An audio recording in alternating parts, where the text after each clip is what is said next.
Good morning, beautiful people. Sandro here. I just wanted to show this mantle install and how I do it. There's many different ways of installing mantle. This is a solid piece of fir that's been stained.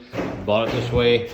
Unfortunately, there's a bit of a propeller twist in it, but I just wanted to say how I do it. And I use these long dowel screws in here. It creates, this one here is not the one that I use. This is a 4-inch. I used a 6-inch in behind there, and where every stud is, I've screwed it in.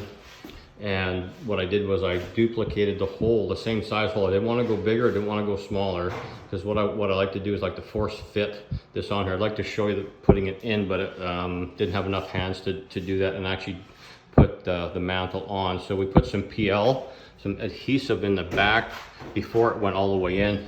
We used a rubber mallet to pound it in. So the reason I did that is because at least I'm not relying on the glue to hold it in place here, and I didn't want to put a nut on this end.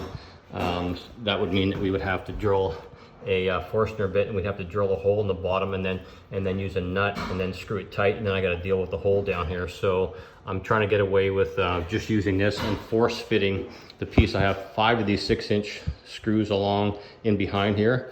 I use a rubber mallet and I pound it in all the way across, and it was really hard getting it in. We had to force, 2 of us had to force it. One guy had to hit it as hard as he could to pound it in to get it in. And then this one side was a bit low, so I had to use shims to drag it up a bit here. So, and then I just did a final bead of PL behind her because the wall is not very straight, just because the old plaster walls never are.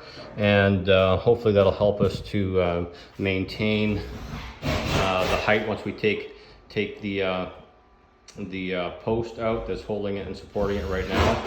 As you can see, it actually is pretty tight right now in there. So see you guys, take care.